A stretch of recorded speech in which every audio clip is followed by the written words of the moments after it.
Welcome to Screw the Commute, the entrepreneurial podcast dedicated to getting you out of the car and into the money. With your host, lifelong entrepreneur and multimillionaire, Tom Antion.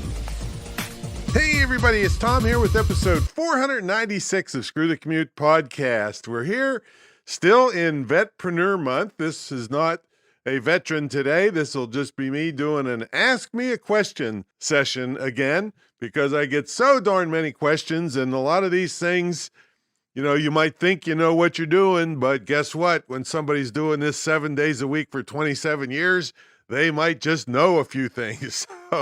So some of these things may seem simple to you. Oh, I knew that. Well, I hear that all the time. I knew that. Well, how come you didn't do it on your website? Well, I don't know. Yeah. so don't poo-poo these Ask Me a Question sessions, episodes, whatever you want to call them. All right, hope you didn't miss episode 495. That was James Phelps. He was a company commander in Iraq and was awarded the Bronze Star for his outstanding contributions and sacrifices during combat operations. And on that episode, that was 495, we saw how he's helping veterans market themselves and their businesses.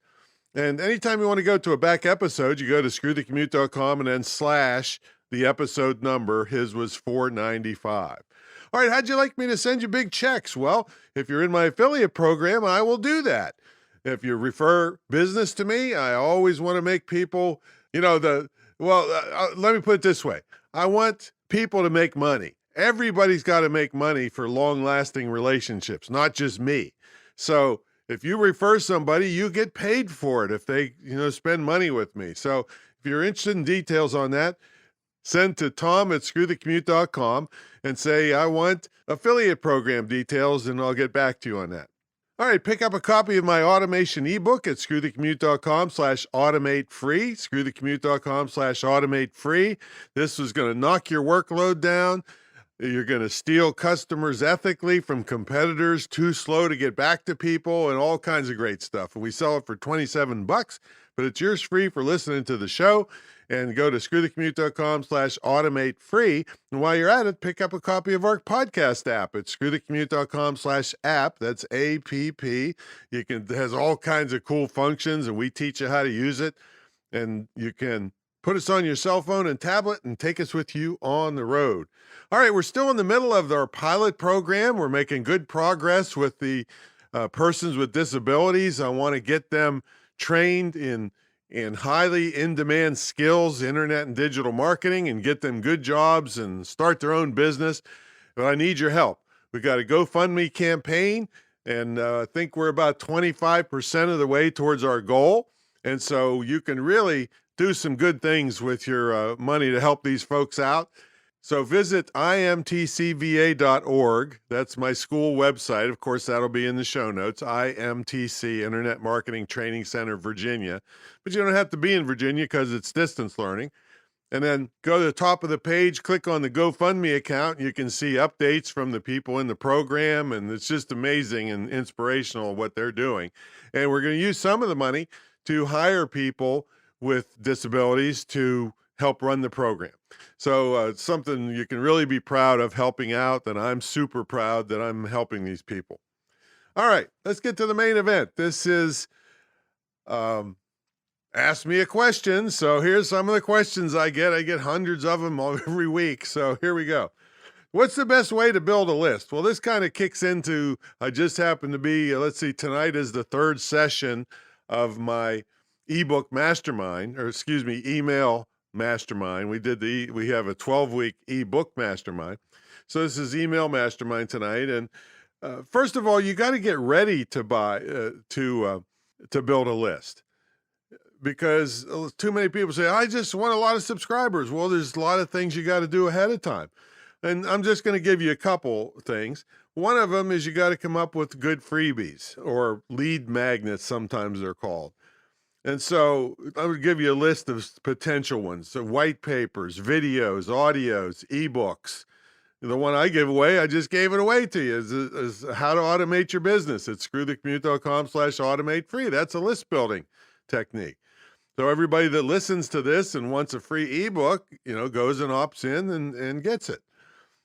Checklists. They're a great freebie. An example would be a checklist of what to take on your next camping trip if you have a camping related email list. Templates. These are fill in the blank stuff. Jeff Herring, one of my students, has made a fortune selling templates where he teaches you how to, all you have to do is fill in your stuff and he's figured out everything else for you. Those are templates. E-courses. Now, e-courses are a way to get a better quality list. And what I mean by that is, see, if a lot of people, including myself, if you have a freebie to sign up for your list, I might use one of my worst email addresses that I never check just to grab that freebie.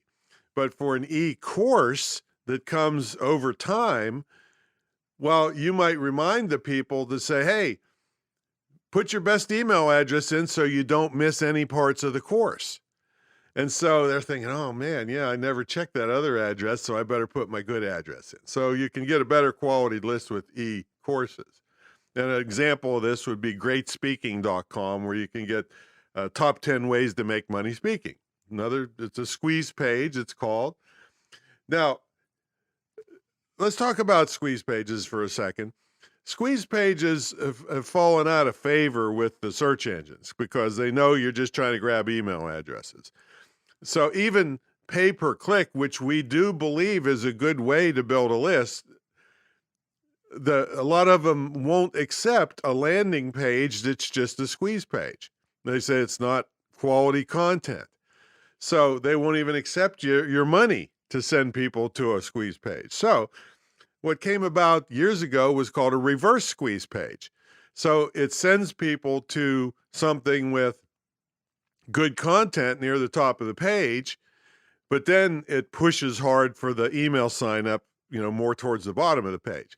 And so that's a reverse squeeze page, and that's a good way. And one of the ways that we teach, pay-per-click is one of the best if you do it properly because you can target so precisely.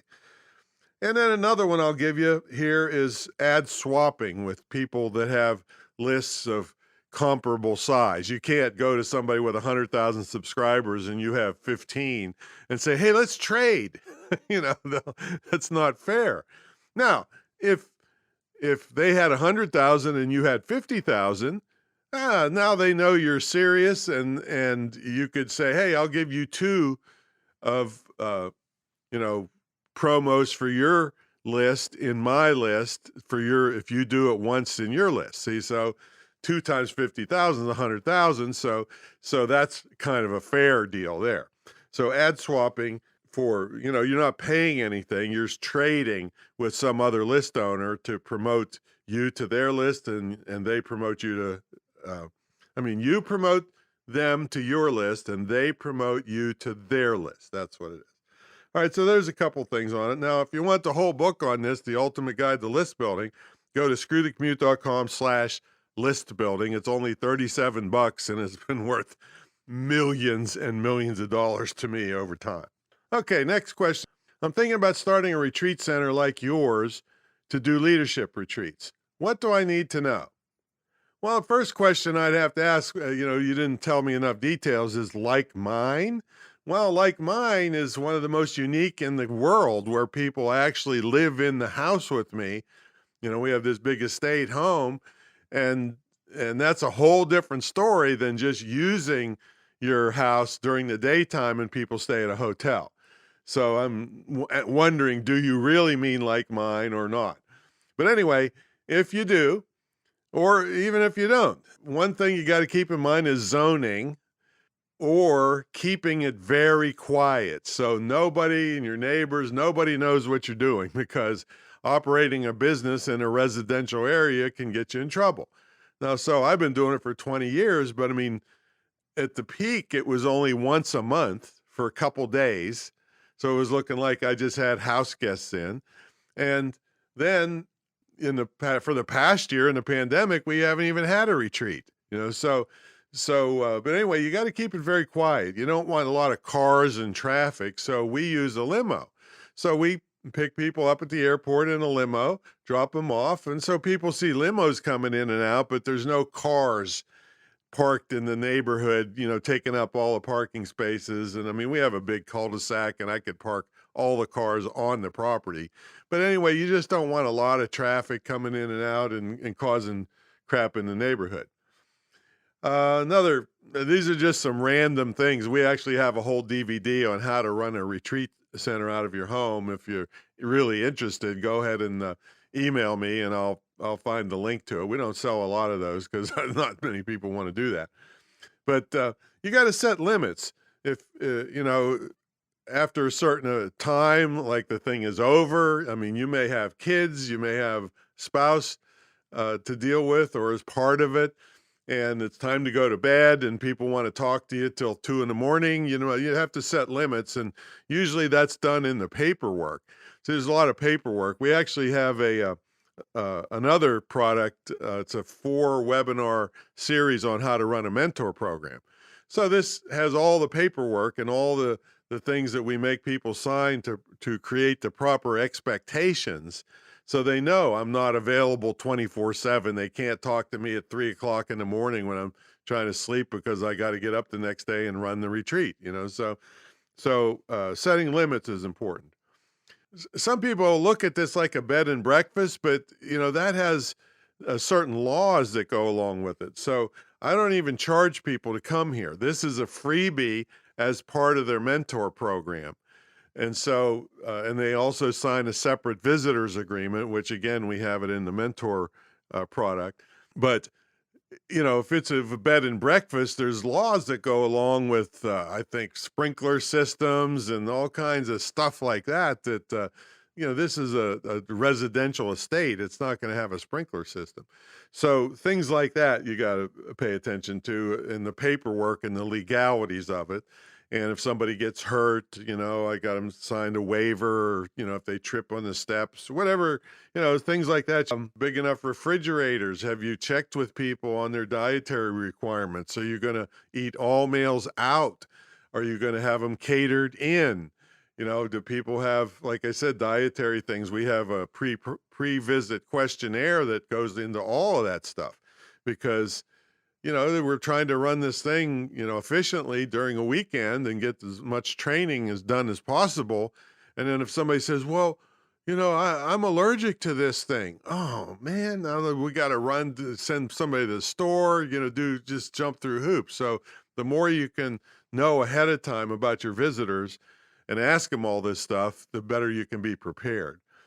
Another thing a lot of people don't think about is hot water capability. Like for me, you got a bunch of people getting up in the morning. We have 2 massive hot water heaters and a special thing on top of one of them that you superheat, and then it mixes cold water and it gives you a higher capacity of hot water at the proper temperature. And stuff, you got to think of those things because the last thing you'd want to do is have everybody screaming at you because there's no hot water in the morning when they get ready. Let's see. Think how many people can you actually handle at your place? And some people will say, well, I don't need the whole room. I'll just sleep on the couch. No, you got to have certain rules and regulations. You can't have somebody laying there on the couch and somebody gets up to go to the kitchen and maybe they're I don't know, balls are hanging out while they're sleeping. I don't know. I shouldn't have said that, I guess, but you never know. So no, you got to have some kind of decorum and privacy for people. And privacy is another thing. So we have these door locks that are each door in the sleeping rooms have electronic locks, and then we can change the codes and give people their own code for the weekend. A lot of people don't even care about it, because it's such a nice, situation here, and they can lock the door from the inside. But anyway, it's a touch you got to think about. And then amenities. We have hot tubs. We have workout rooms. The tennis court's not really in good enough shape to play on right now, but we have a pool and, stuff like that. So, and be honest with you, I could have fake holograms of all of those things because most people don't use them. They're here to learn internet marketing, and there's a heavy schedule, and we go out to dinner, we go to the beach, and and we go to the next building to do our TV training and in our TV studio. So it's a pretty hefty schedule when they're here, and so a lot of the amenities don't even get used. So, but having them is a big selling point for the thing. So anyway, there's some details on it, but I have two products: the mentor program product and the DVD on how to run a retreat center. All right, let's see. I just caught part of one of your interviews on another podcast. What do you mean by making your hobbies tax deductible? Can't you get in trouble with the IRS for that?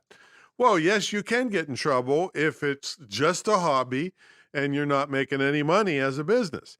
So yes, I don't promote that at all. I'm talking about actually making a business with an inexpensive website that promotes a product about your hobby that you either created, or if you don't want to create one, you just simply find affiliate products that are with regard to your hobby.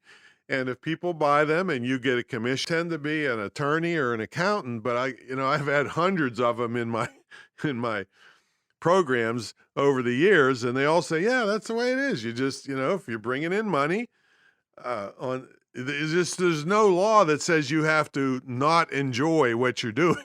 Okay. If it's with regard to golf or archery or camping or whatever you can think of, if it's your hobby, you can turn it tax deductible by either having a product and selling it online or an affiliate product. And the investment in doing it is just an inexpensive WordPress website. You can probably $150. You can make a world-class website if you know what you're doing, and then promoting it and doing the things, like for instance, my Fatso tennis site. I'm a tennis nut. And so it's tax deductible because we created a tennis DVD that we sell. See, but if you just, like I said, if you're just doing your hobby and never bring in any money, well, that's when you not necessarily will get in trouble unless the numbers are really big, but the IRS will disallow the deductions because you're not really making any money or even trying to. So that's that. Okay, next question. In your automation ebook that you give away for listening to this podcast, can you say a little more about using signature files to speed up your work? Yeah. So a signature file, for those of you that don't know, is usually a little thing at the bottom of your email where you can, put your website link and your phone number and hours of operation or, whatever you want to put in it. It's called a signature file. And it's put in automatically with your email. And what we use it for is, especially, and now you do have to have a good email program that has unlimited numbers of these signature files. Some limit you to a couple of them. But as part of our automation, we say, well, look, the signature file doesn't have to be just your promotional material. It could be an answer to a question that you get all the time. Now, we have multiple ways to do this. Another one's called short keys. These are all outlined in the automation book, screwthecommute.com/automate free to get your copy. So when I get a question more than once, I don't go and find the answer that I created somewhere and copy and paste it and lose my train of thought whenever I was working on. No, I just either hit insert signature where I have made the answer to that question. And a lot of them come by email. So I go insert signature, and then I pick the one that answers their question, and I hit insert, and it changes from the default one that just promotes me to the answer to their question plus the one that promotes me. So it really makes you screamingly fast to answer people. And the faster you are, the more people you cover, the happier they are because you're fast. And they spend more money. It's as simple as that. So that's using signature files. So you just have to figure out in your program how many you're allowed or unlimited. I use Outlook and it's unlimited. And then figure out, how to edit them. And the thing is, as soon as you get questions all the time, make the answer a signature file and also put it in short keys or the other one is Keyboard Maestro if you're on a Mac. Okay, but the signature files should work anywhere in a good email program. Okay, I want to do a podcast. Is it better to use a Mac or PC to record it? Well, I'll tell you. I mean, there's a lot of answers to that question, but if you just use a Mac, you're going to be way better off in the long run. My thing is that when I first started, I got a Windows 10 laptop thinking, okay, I'll learn Windows 10 and I'll just dedicate this laptop to my podcast. Oh man, what a nightmare. What a nightmare. The guy from the audio store hooked everything up for me. Everything's working perfectly. He leaves, I turn everything off, come back the next day, nothing's working. I call him back. He comes over. Oh, gee, Windows 10 changed all your audio settings. He puts them back where they're supposed to be, leaves.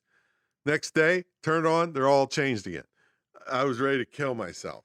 So, in fact, I went to the Mac store and I said, if I was going to shoot a Windows laptop, should I use a shotgun or a pistol?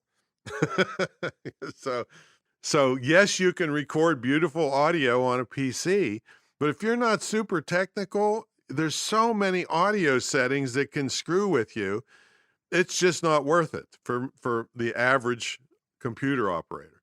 This Mac that I got used is a 2011 Mac. I've had it 3 years, not one glitch ever. Only paid $900 for it at the used refurbished kind of thing, and it's been perfect. So I would say use a Mac if you don't want all this hassle. Okay, let's see. I heard you say something about you make 30 to 50% more money every time you sell something. What's that all about? Well, that's the process of upselling. So upselling is when somebody makes a decision to buy a product. After they've made the decision, then you offer them something else to buy. It's not offering them 3 things or 2 things at once. They made the decision to buy the first one, then you offer them the second one. We call it, do you want fries with that? Okay. And if you structure it properly, 30 to 50% of the people will go for the upsell. Like clockwork. I don't think ever have I done this that at least 30% did it, and it's usually between 30 and 50%. That's a lot of extra money. So here's a quick formula on it. I actually have an episode on this a while back, but you've got to take the original purchase price that they planned on spending. I used an example of somebody is going to buy a suit and they allot $600 for the suit. So they go to buy the suit, and where they're buying the suit says, hey, anybody who buys a suit this week gets 2 for 1 on shirts and ties. So here's the formula. All right, the original purchase price was $600. So if you put a cheaper product, shirts and ties, that are cheaper than the suit, and it's related to the original purchase, shirts and ties go with a suit, and it's a deal, 2 for 1, you will get, without fail, 30 to 50% of the people going for it. Now, if you tried to do it the other way, somebody goes in to buy a tie and you say, hey, anybody buys a tie this week, we got a discount on suits. It doesn't work that way. All right, so that's upselling, and we call it, do you want fries with that? Because they made a decision to buy. Then you offer them something else to buy. That's basic upselling theory, and we have a lot more in the episode on this. I don't know what number it is offhand, but we'll get it in the show notes maybe. So there you go. There's a bunch of Ask Me a Questions. I get, like I said, all the time, so I throw these in whenever they start backing up and I can't answer them all personally. Then I'll do an episode on them. Now, please check out the imtcva.org/disabilities, that's plural, and go to the top of the page, check out our GoFundMe account. It's something you can really be proud of, helping these folks out that kind of got, dealt a hand much more difficult than most of us.